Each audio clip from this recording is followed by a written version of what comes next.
गुलफाम में भेजा है, चांद को सितारों ने सलाम में भेजा है। आए हुए तमाम बहुजन प्रेमियों को रंजीत राज अम्बेडकर की ओर से जय भीम नमो बुद्धाय का नमस्कार भेजा है। आज पूरा देश आग में जल रहा है और आज मनुस्मृति दहन दिवस, साथ अमित शाह का पुतला दहन दिवस मनाया जा रहा है। तो मैं सिलसिलेवार तरीका से कुछ बिंदुओं पे शीर्षक के रूप में मैं प्रकाश डालना चाहूंगा। ऐसे हमारे सभी यहाँ पे विद्वान साथी बैठे हैं।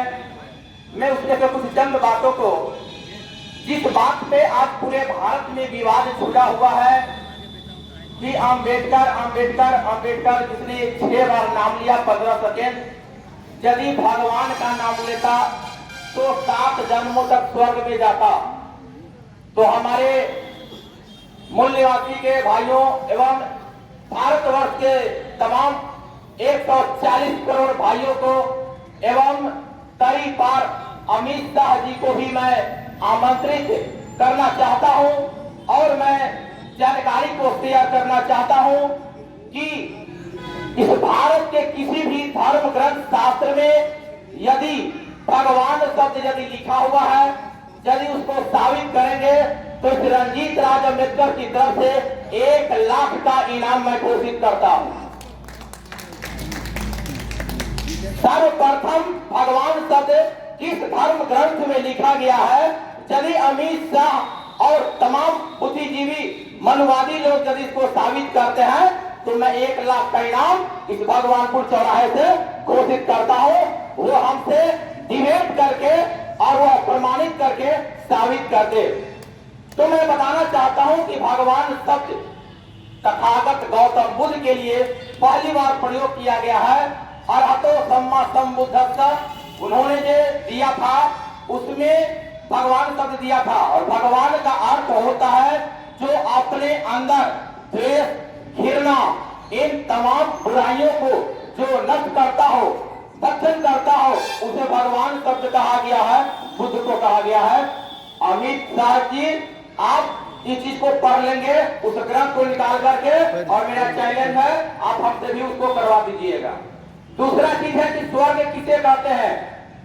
अमित शाह जी ने आपने जिस स्वर्ग का नाम लिया है, स्वर्ग शब्द भी यदि किसी धर्म ग्रंथ में साबित करते हैं तो उसके लिए भी मेरे तरफ से इनाम मैं इस भगवानपुर की चौराहे से घोषित करता हूं। तो आप जान लीजिए कि जिस समय नालंदा विश्वविद्यालय, उदंतपुरी जैसे विश्वविद्यालय, तक्षशिला, विक्रमशिला जैसे हमारे भारत में विश्वविद्यालय हुआ करता था, जिस समय पूरे दुनिया से लोग आकर के जब पढ़ते थे, तो ताओचीन, इत्सिन, वानसेन भी जब इस भारत में आया था, 12 साल से 14 साल तक पूरे भारत का उन्होंने भ्रमण किया था। नालंदा विश्वविद्यालय में 12 साल तक ले पढ़ाई किया था। जब ताओचीन, इत्सिन, वानसेन जब भारत से अपना देश वह चीन जापान को जब लौट रहा था, तो ताओचीन ने कहा था कि दोस्त, मैं अपना देश वापस नहीं जाऊंगा। मैं तो भाग भगवान पुनर्जन्म में विश्वास नहीं रखता हूँ, लेकिन यदि पुनर्जन्म कहीं होता होगा तो मेरा जन्म भारत में हो। और ताओचीन ने अपने डायरी में, यात्रा वृत्तांत की डायरी में वह लिखा है, वो डायरी आज भी उपलब्ध है, जिसमें उन्होंने लिखा है भारत का मतलब स्वर्ग होता है। और जापान के डिक्शनरी में भारत का मतलब स्वर्ग आज भी पढ़ाया जाता है। अमित शाह जी, आप उस ताओचीन की डायरी को मंगवा करके आप उसको पढ़ लीजिए। भारत का मतलब स्वर्ग होता है, आपके मनुवादी ग्रंथ में कहीं स्वर्ग नहीं लिखा हुआ है। इसके बाद में मनुस्मृति क्या है, तो मनुस्मृति आजादी के पहले भारत में यह एक काला कानून, संविधान था, जिससे यहाँ पे वह राज किया करते थे, जिसमें सभी तरह के अधिकारों से वंचित किया गया था। हमारे बाबा साहब जब देश की आजादी हुई तो जब संविधान लिखने की बात हुआ तो बाबा साहब ने उस संविधान को लिखा। सबसे पहले संविधान का अर्थ क्या होता है, इसका संदेह विच्छेद जब आप करेंगे तो इसका सम जोड़ विधान, यानी सब मीन्स बराबर और विधान मीन्स कानून, यानी बराबर का कानून अधिकार जो दिया गया वह भारत का संविधान बाबा साहब ने लिखा था, वो है संविधान। लेकिन आपका मनुवादी संविधान जो मनुस्मृति जो काला कानून जो बाबा साहब ने कहीं हमारे भारतवासियों के लिए वह उपलब्ध सूट नहीं कर रहा था, तो 25 दिसंबर 1927 को उन्होंने जलाने का काम किया था। इसके बाद में आप उस मनुवादी संविधान में महिलाओं को वोट देने का अधिकार नहीं था। इसके बाद में आप जो देख रहे होंगे कि 1971 में स्विट्जरलैंड में महिलाओं को वोट देने का अधिकार दिया गया था। 1971 में अमेरिका जैसे देश में 1993 में मातृत्व अवकाश का उसका अधिकार दिया गया था, और हमारे भारत के संविधान में बाबा साहब ने मातृत्व का 6 महीना का अधिकार दिया। इसके बाद में कहते हैं कि बाबा साहब ने केवल दलितों के मसीहा थे, तो ये मेरे बहुजन के अलावा पूरे भारत के मैं महिलाओं को कहना चाहता हूं कि जितने भी सर्विस करने वाले हैं, नौकरी करने वाले हैं, चाहे वो सवर्ण हो और अवर्ण हो, अभी महीना में 2 को स्पेशल लीव जो दिया जाता है, जो मासिक धर्म के लिए जो 2 दिन का छुट्टी दिया जाता है, क्या उसमें एसटी समाज के महिलाओं को केवल वह पीरियड आता है, या ऊपर के सवर्ण समाज के भी, ब्राह्मण समाज के भी महिलाओं को वह पीरियड आता है? तो क्या एसटी समाज को ही केवल एसएल का लाभ दिया जाता है या पूरे समाज को दिया जाता है? तो बाबा साहब ने समानता का अधिकार सबको दिया है, ये समझने की जरूरत है और जानने की जरूरत है। बाबा साहब कि किसने कहा कि अंबेडकर नाम लेने से इस भगवान की स्वर्ग मिलेगा, तो आपको जानना चाहिए कि जब कोलंबिया यूनिवर्सिटी का 300 वर्षों का जब हो रहा था, तो बराक ओबामा ने 2011 में उन्होंने 100 लोगों का लिस्ट मांगा था कि टॉप में 100 लोगों का सूची दो कि इस स्थापना वर्ष 300 वर्षों का जो हो रहा है, इसमें मैं देखूं कि नंबर 1 पे कौन है, तो उसमें 100 लोगों का लिस्ट आया था, जिसमें बाबा साहब का पहला नाम 1 नंबर पे था 300 वर्ष की स्थापना पर। और बराक ओबामा ने उस कोलंबिया यूनिवर्सिटी के प्रवेश द्वार पर बाबा साहब का एक स्टेचू लगाया और उसके नीचे लिखा सिंबल ऑफ नॉलेज, ज्ञान का प्रतीक। अमित शाह जी, आपको कौन सा प्रतीक दिया जाएगा?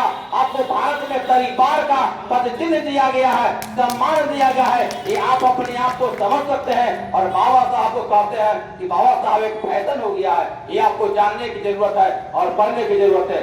उसी अमेरिका सरकार ने बाबा साहब को सूर्य की उपाधि दिया कि बाबा साहब यदि अमेरिका में जन्म लिए होते तो मैं इनका नाम सूर्य रखता, तो उतनी बड़ी उपाधि इनको दिया गया, पूरे दुनिया में उनका नाम सूर्य की उपाधि से दिया गया।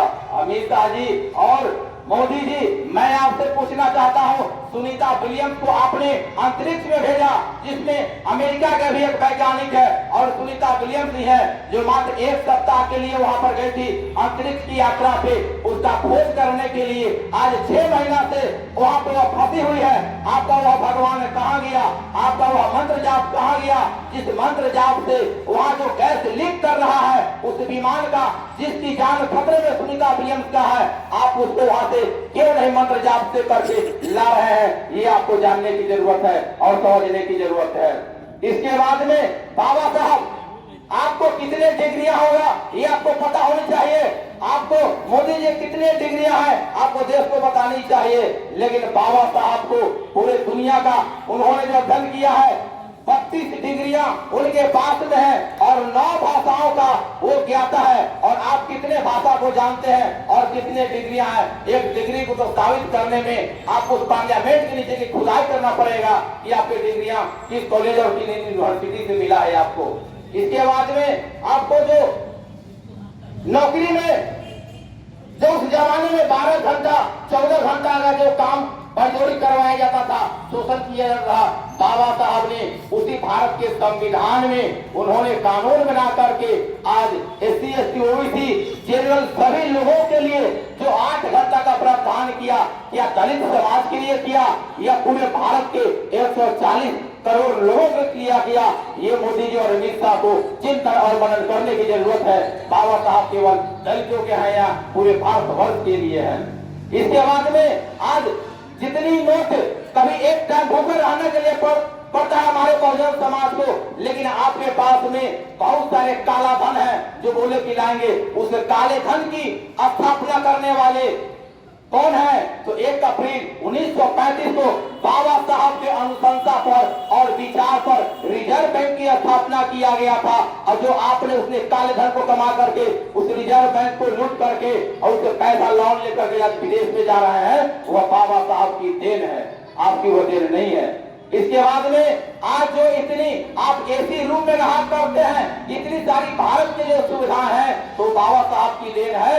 जो बिजली का उन्होंने भी सेंक्शन किया था, वो अधिकार दिलवाया था और उसकी स्थापना करवाया था, वह बाबा साहब की देन है। तो इसके बाद में जो आज इन बहुजनों को या बहुत सारे लोगों को जो मंदिर में प्रवेश करने का जो अधिकार मिला, उस जिस तालाब में बंदर, कुत्ते, बिल्ली जो पानी पिया करते थे, मल मूत्र त्यागा करते थे, उनको भी उस जगह पे एक इंसान को पानी पीने का अधिकार नहीं था। तो उस तालाब मंदिर में प्रवेश करने का अधिकार और उस चौदार तालाब में पानी पीने का अधिकार बाबा साहब ने दिलाया था। जिसकी आप करते हैं कि वो बाबा साहब अम्बेडकर के नाम लेने से क्या होगा, तुम भगवान का नाम लो, स्वर्ग मिलेगा। तो स्वर्ग ये हमको बताएंगे कि स्वर्ग कहाँ है। अंतरिक्ष चंद्रयान 3 भेजा गया अंतरिक्ष में, आपको पता होनी चाहिए। तो चंद्रयान 3 को जो अंतरिक्ष में भेजा गया, वहां पे जो सारी पिक्चर को लिया गया, सारी वीडियो को जो लिया गया, यहाँ पर जो भेजा गया, उसमें उस स्वर्ग का कौन सा जगह है, कौन सा स्थान है, उसका पिक्चर नहीं आया। इसको भी आपको चिंतन और मंथन करने की जरूरत है। ये तो हमारे समाज को मुख्य बनाने की जरूरत है। हमारे कुछ साथी ने कहा है कि यदि स्वर्ग कहीं यदि है तो आप उस पार्लियामेंट से निकल करके उस अयोध्या के मंदिर में जाइए और पूरा तंत्र मंत्र जाप कीजिए और आपको स्वर्ग की प्राप्ति होगा। हम बहुजनों को 140 करोड़ दबे कुछ लोगों को उस अधिकार के तहत उस पार्लियामेंट में जाने का अधिकार दीजिए। वो हम लोगों का स्वर्ग पार्लियामेंट है। बाबा साहब ने इशारा किया था कि इस मंदिर पे अपने अधिकार को कब्जा करो, विकास के जितने बंद दरवाजे के ताले हैं वो खुलेगा। हमारा स्वर्ग बहुजनों का, हमारे भारतवासियों का स्वर्ग वह पार्लियामेंट है। आपके लिए वह स्वर्ग अयोध्या के राम मंदिर है, आप उसमें जाइए। लोग बुर्बक बनाते हैं। अभी 21 सांसद और मंत्री से निकल करके पार्लियामेंट के अधिकार में जमा हुए हैं और हमारे बहुजन समाज के लोगों को कहते हैं कि स्वर्ग आसमान में मिलेगा। स्वर्ग यदि है तो आप जाइए।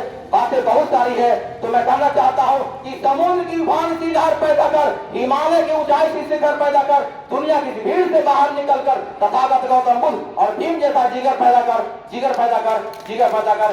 नमो बुद्धाय। जय भीम, जय भारत, जय संविधान।